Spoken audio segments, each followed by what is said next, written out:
श्री राम दोस्तों, राधे राधे। मैं मनीषा यादव अपने यूट्यूब चैनल अवधि गीत 4665 में आप सभी का स्वागत अभिनंदन करती हूँ। आज हम दोनों बहनें एक बहुत ही प्यारा कहरा हुआ नाच गीत गाने जा रही हूँ। गीत जैसा भी होगा कमेंट बॉक्स में जरूर बताना। प्लीज़ आप लोग से रिक्वेस्ट है हम दोनों बहनों का सपोर्ट करना, चैनल को लाइक करना, सब्सक्राइब करना, कमेंट करना, अपनी छोटी बहन का प्यार दुलार आशीर्वाद बनाए रखना। गीत को फुल आवाज करके सुनना। गोरे बदन पे काली जुल्फिया काहे बलम फहरावेला।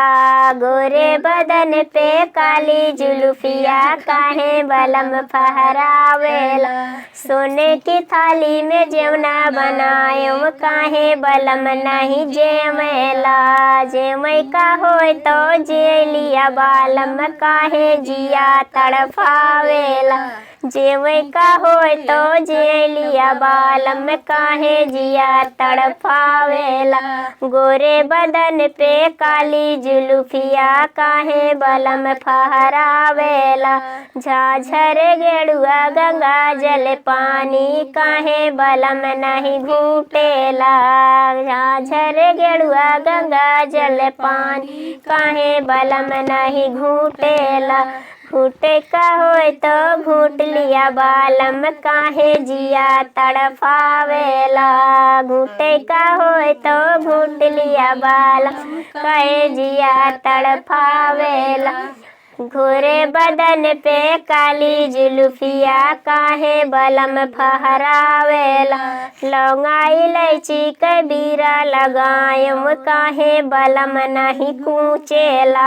लौंगा इलायची कबीरा लगायम काहे बलम नहीं कूचेला। कूचे का होय तो कूच लिया बालम काहे जिया तड़फावेला। कूचे का होय तो कूच लिया बालम काहे जिया तड़फावेला। गोरे बदन पे काली जुल्फिया काहे बलम फहरावेला। गोरे बदन पे काली जुल्फिया काहे बलम फहरावेला। गद्दा गलैचा कैसे जा लगायो काहे बलम नहीं सुतैला। गद्दा गलैचा कैसे जा लगायो काहे बलम नहीं सुतैला। सोवै का होय तो सोय लिया बालम काहे जिया तरसावेला। सोवै का होय तो सोय लिया बालम काहे जिया तरसावेला। गोरे बदन पे काली जुल्फिया काहे बलम फहरावेला।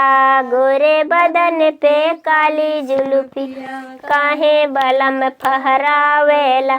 जय श्री राम दोस्तों। गीत जैसा भी होगा कमेंट बॉक्स में जरूर बताना और प्लीज़ आप लोग से रिक्वेस्ट है हम दोनों बहनों का सपोर्ट करना। गीत को फुल वॉच करके सुनना।